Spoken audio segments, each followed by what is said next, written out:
Hey guys, Dan Bradbury here, and in today's episode of the podcast, there's a guest who is a man on a mission to help people live a life they love.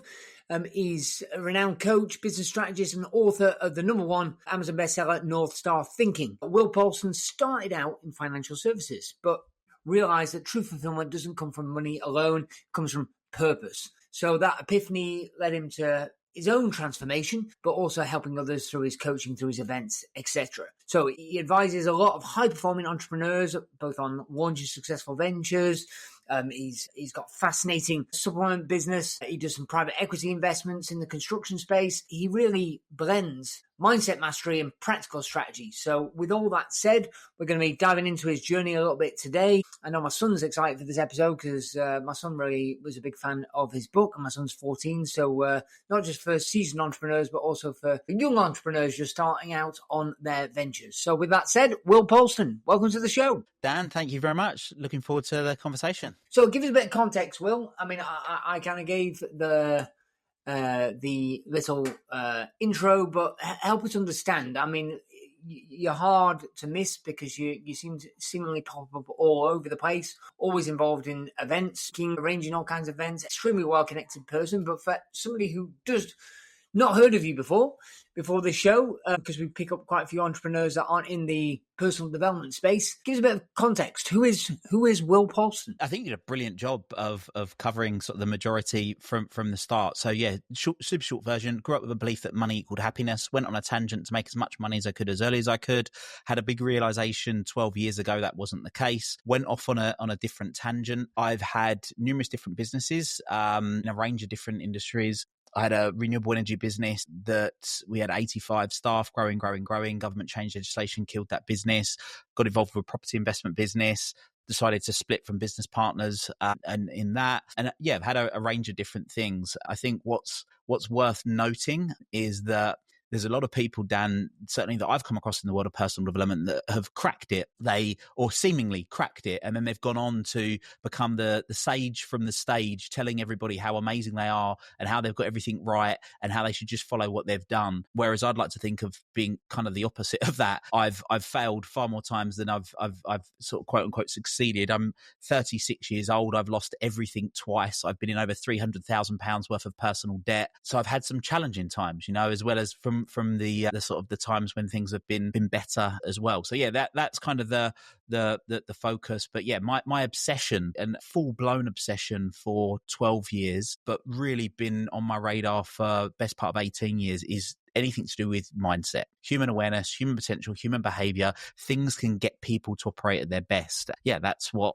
kind of the arrowhead of what I focus on and work with a lot of individuals at varying sizes to help them progress in life with. Well, it's a hot topic, and to get a little bit somber from the get-go, it's a very interesting climate right now, and there's a lot of people struggling, especially with their mental health. So I posted on social probably just a couple of weeks ago before recording this. I was talking with a business owner who was very successful, a multi-millionaire, seemingly all the trappings of success, blah, blah, blah, classic Instagram successful, albeit I would argue there was some legitimacy to that as well. Like, he'd really been around for quite a long time. And yet he was suicidal. He was debating throwing himself in front of a train. Unfortunately, he did not do that. And he was triggered by the fact that he had to pull his girls out of private school because of the increase of the VAT going on it. And it kind of tipped him over the edge because his business had been struggling for a while, and he'd kind of hidden it because, of course, he'd become related to his identity of success and money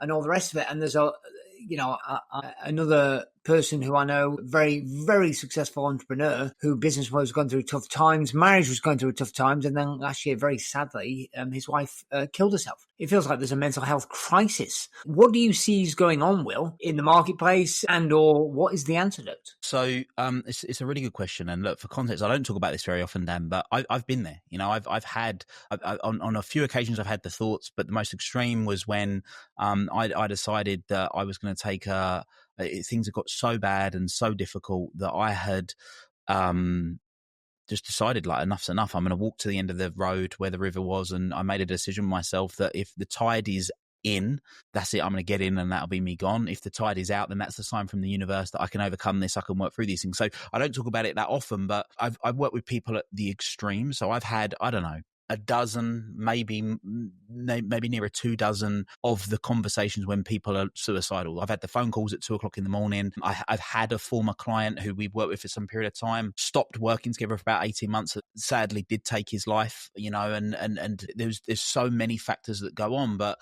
what goes on in those moments, in my opinion, is a couple of things. Let's start, before we get into the really deep stuff. Happiness is equal to or greater than expectations. So people have an expectation of how something should be, and that's what's determining whether they're happy or not. And that applies to staff. If we want to put it into a real practical sense of your team, I have a saying that I say daily is happiness is equal to or greater than expectations, and most expectations aren't communicated. So if you think as a leader, often are constantly frustrated by a team not delivering what it is that we want, but how much have we played the role in not communicating our expectations of the outcome, what success looks like, the timeframes, the components that should be involved in order to make that happen. So there's that. Then you take it to a wider extreme and go, well, what is it that makes someone become suicidal? Well, the short version is that the bigger the gap between their fantasy of how something should be and how they perceive their current reality is what creates those extremes. So it's like the extreme version of how they think life should be and how it is. Now, you take another layer of that off and you use the word beautifully, which is identity, is that the strongest force in the human persona is to stay aligned with one's identity. So if you've created this identity of who you are, then when things are going against that, you're losing your identity. Now, any significant emotional event that ever happens is as a result of a loss of identity. If you break up with a partner, a husband, a wife, a boyfriend, girlfriend, you are no longer the husband, wife, boyfriend, girlfriend. You've lost your identity. If you were to lose a child, you're no longer the parent, you've lost that identity. If you have a business fail, you're no longer the business. It's all revolved around identity. So what do we do with that? Well, we can help people come up with multiple identities, and we can get people to change their focus and see how things have essentially changed form. Now, there's a cliche saying in personal development, but I believe it to be true, which is life happens for you, not to you. And the bit that most people don't ever get clear on in life is what their North Star is. And the value of knowing that is what enables you to then be able to recover from those difficult situations. So imagine, Dan, your clients, and you've got some of the most successful entrepreneurs in the UK that are clients of yours, almost all of them, if they didn't have a clear vision, a clear mission, and clear values within the company, it would be absolute chaos. People wouldn't know what to do. They wouldn't know what they're working towards. It would just be a disaster. And I think it's fair to say that a foundational piece, and there's so much that you teach, which is amazing. I've taken a huge amount from you over the years that we've known each other. They're foundational principles. But most people, if you said, right, what's your business vision, mission, and values, they could ream it off like it's nobody's business. But if you then said to them, right, what's your personal life vision, mission, and values, they don't know. Now, when you do know that, and you have these situations in life happen, then we can realign and see how it's serving those moments that enables us to have perspective. And we think of, when going through challenging times, whatever they may be, is time's a healer. But I disagree. I don't think time's the healer. The healer is perspective. And most people, it takes them time for them to get the perspective. But with the right strategic intervention, we can create a perspective shift in a moment. And that's the thing that can alter the situation. So when people can see that something is happening for them, not to them, completely alters what it is that's going on for them. Interesting. I mean, looking back to something you said at the start, I want to dive a bit deeper on, was you were talking about expectations, and it reminds me of the quote, comparison is the thief of joy. And one could say, well, okay, the easier way to be happy is to lower your expectations. If you don't expect much, then everything's a bonus. However, the A-type personality in me, I wouldn't want to have lowered my expectations, because I was from the kind of the classic, drive hard, set massive goals. And if I don't set massive goals, then I won't succeed. So if I set lower expectations, then all of a sudden I'm not going to be as successful. How do you wrestle with that? Because it seems to be, at the surface, it seems to be an antithesis. They seem to me diametrically opposed. How would you speak to somebody that's kind of driven, and they worry that if they are not setting big goals, which causes them pain because they compare and say, well, I'm not where I want to be, then they're not going to succeed. But then they're not happy because they're not where they want to be. What are your thoughts on that? In a word, it's gratitude, right? Which might seem a little bit weird. I wear a signet ring, and literally inscribed on the inside of the ring says, I'm grateful for all that I am, all that I do, all that I have.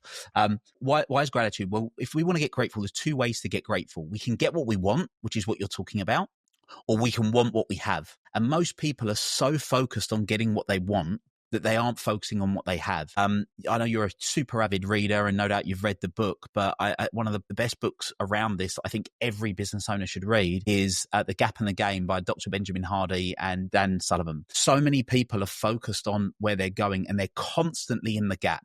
They're comparing themselves to where they are now, to where they need to be, and they're forgetting everything that they've done. I'm a huge goal setter. My whole coaching philosophy is 3 core principles: absolute clarity of where you are, clarity of where you want to get to, intelligent actions, so that's actions that align with your values and your goals, and then having active accountability to ensure that you do it.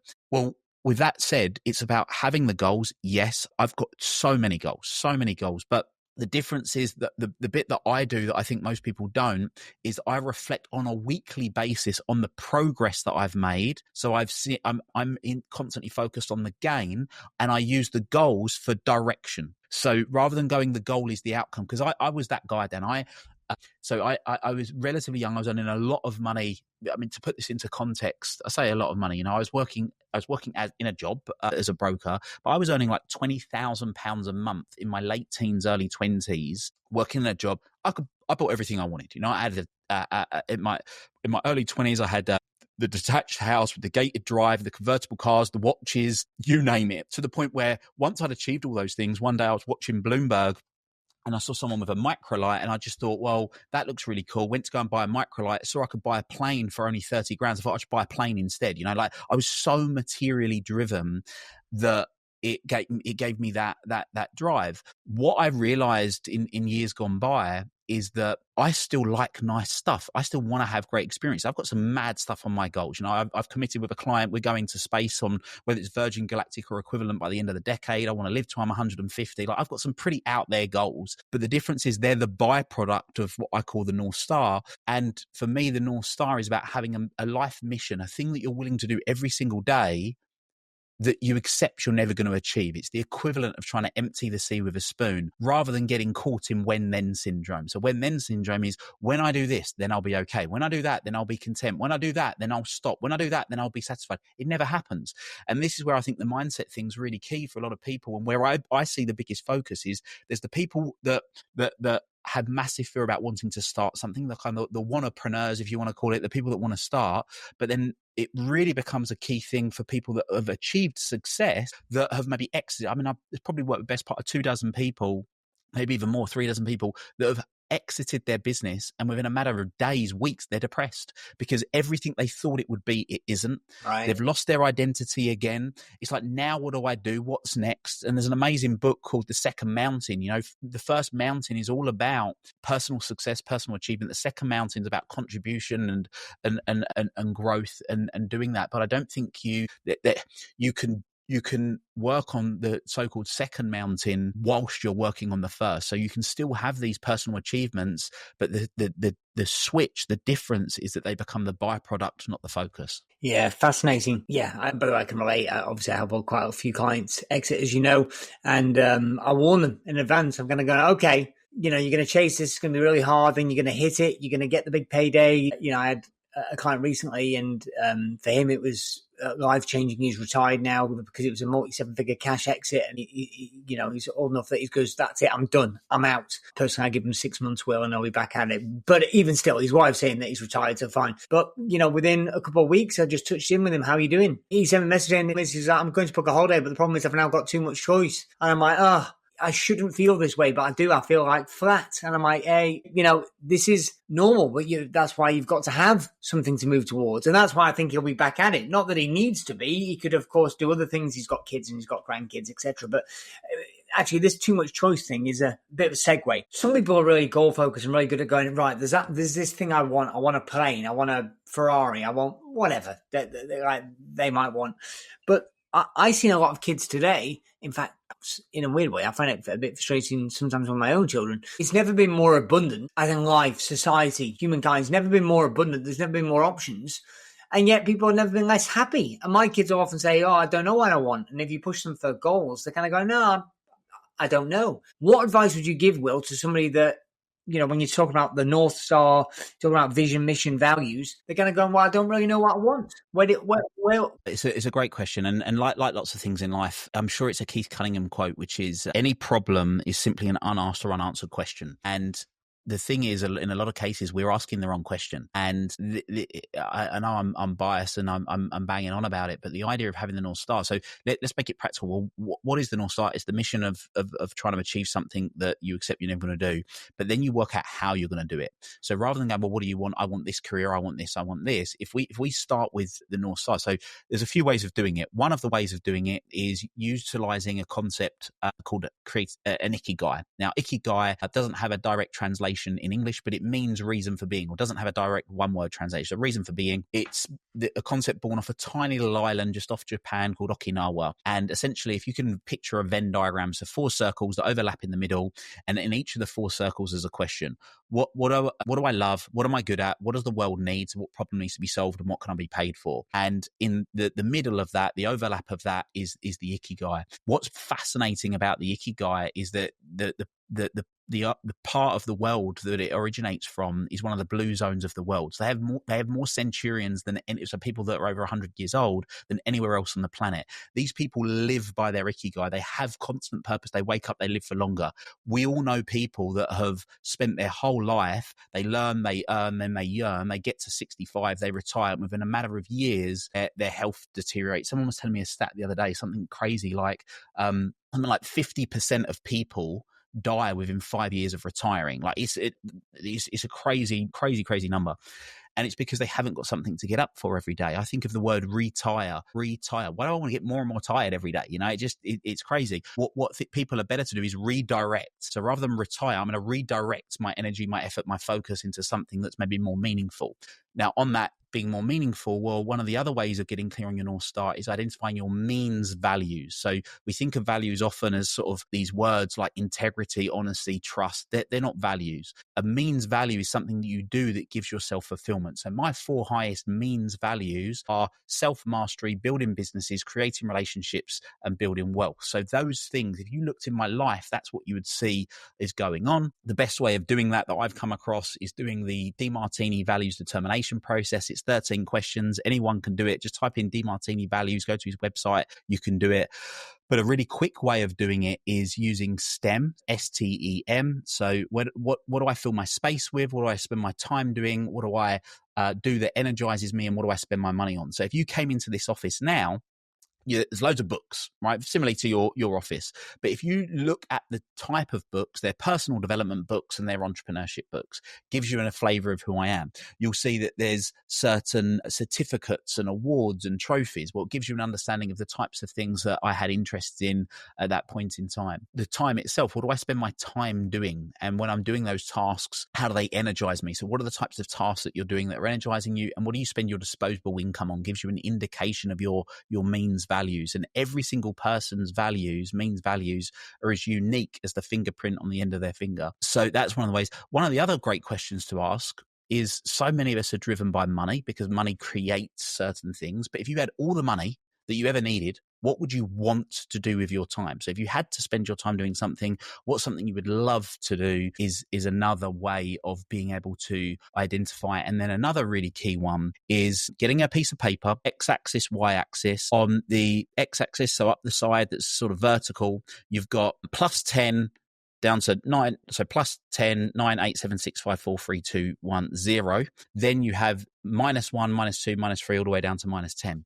On the y-axis along the bottom, so the horizontal axis, you have from your earliest memory until now. And then all you do is you plot your life emotionally. So your highest highs and your lowest lows. And what you'll typically find is that there's a correlation between the highest highs and the lowest lows. And almost always the lowest lows are a way into what it is that is most meaningful for someone. Because what we value, all of our values are born from perceived voids. There was a time in our life when we found something really difficult. It was really hard. And that was what gave us the inspiration to want to do what it is that we really want to do. And that they're just a few different ways of of being able to do that. And I think when people, even if they get vaguely clear on that by using any of those methods, it's amazing how quickly you start seeing a pattern emerge, and then you just start refining that over time. Fascinating. I love it. I mean, well, there's so much we could go into here. So much. We'll not have to do a round two because I want to be respectful of time. Last couple of questions. You are just about to embark on a big milestone in your life. You're just about to become a father. So I'm curious, how does that change things for you? I mean, I imagine a lot of the listeners are already parents, but, I think every parent I've ever met will all agree that parenting's the best thing ever and the hardest thing ever, right? It's the best personal development course of all time. So what's your experience? You go into a very turbulent world. What's your perspective? What are your beliefs around bringing a child into this world? So we had a conversation before we went live, and you said, well, what would be great is if we could talk about some stuff that you never normally talk about. So this is something I've never, ever spoken about. What I have spoken about in the past was my relationship with my dad. What happened were my catalyst moment 12 years ago was what I realized that my real driver was nothing to do with money. It was never really about money. It was to do with my dad and how my dad hadn't achieved certain things he was capable of, and the impact that had on him and my mum and me and my family and a whole host of other people. I've got two very wealthy uncles. One's a billionaire. The other one's a multimillionaire. Dad always used to say they just got lucky like that. My whole origin story is around that. We don't need to go into that. We don't need to go into that now. My relationship with my dad now is better than it's ever been. But for years growing up, I resented my dad. I think of, so I'm 36, and we had a tough time being able to have kids, right? And obviously the baby's not come along yet. At this point recording, as of tomorrow, I'll be 24 weeks pregnant. What I suppose deep down I've been fearful of is having an impact on my child in the way that my dad had an impact on me. And the only way that I can do my best to ensure that isn't the case is to attempt to be the best version of me and attempt to look at what I perceived him to do or not do and act differently. And I know there's a famous poem, isn't there? I'm sure it's called something to the effect of our parents fuck us up or our parents screw us up or something like that, but I'm pretty sure it's with the F word. So if I shouldn't have said that on your podcast, I apologize. But the reality is that I've seen people from all different walks of life, people that have done everything for their kids and spoiled them, and there's some challenges there, and the people that did nothing. One of the gifts that I got from my situation, my dad growing up, was it taught me independence, it taught me confidence, and it taught me to go out there and make stuff happen and do certain things. So there's a huge amount of gifts that I got. And like anything in life that happens, there's both sides. You know, there's support and there's challenge. We've just got to look for it. No matter how bad something seemed, there was positives that came out of it, and it was there to serve us. It enabled us to serve us in the things that are most valuable for us, which comes back to having the clarity of knowing what the North Star is, knowing what your values are, because the moment that you can see those, the moment you're aware of those, it's much easier to shift the perspective to realize that it's aligned. So very long-winded answer to your question.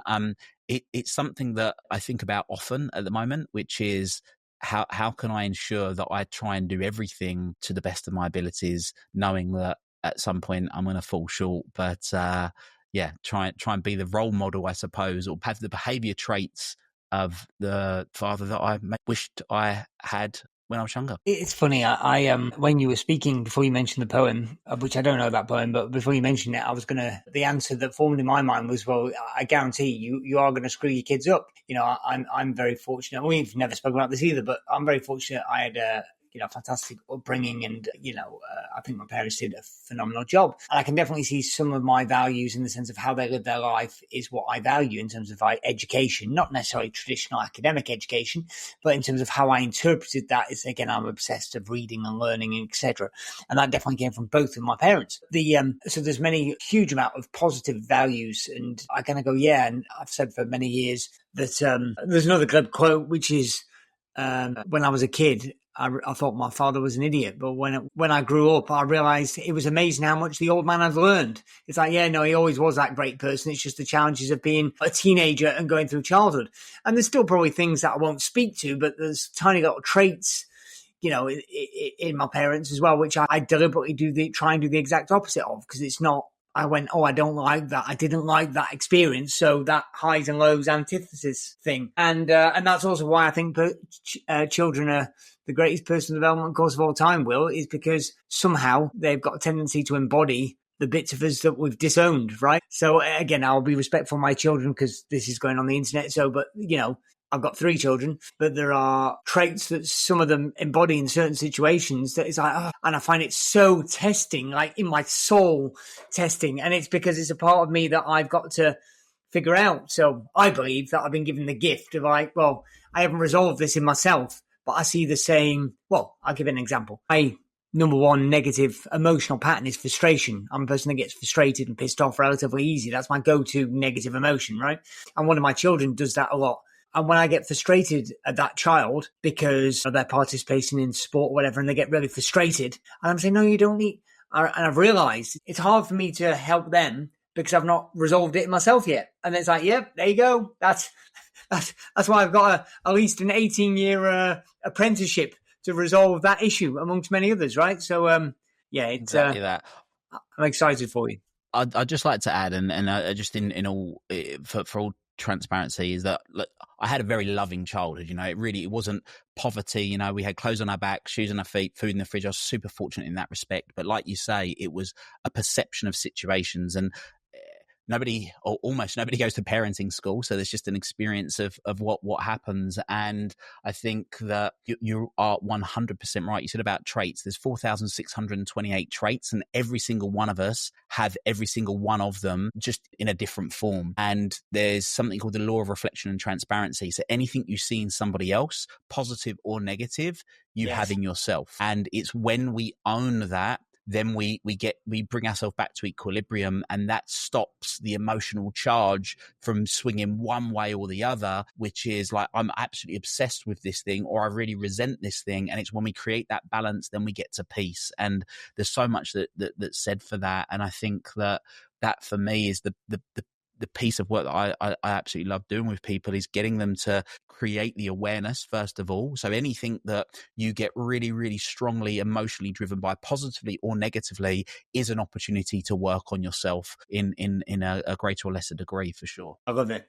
So Will, unfortunately we are out of time, but if you're listening to this, guys, and you want to hear more from Will, write in and maybe we can arrange a round 2. But for those that are listening to this and they want to find out more about you, Will, and your work, where should they go? What should they do? Best place to go to find out about everything is probably willpolston.com. You can connect with me on the various different socials, YouTube, podcast, and find out anything else from there. So willpolston.com would be the best place. And if you want to find out more about the North Star and the concept I've spoken about, the book North Star Thinking, Master Your Mindset and Live a Life You Love, Amazon's probably the best place. Will Polston, thank you very much. Thank you.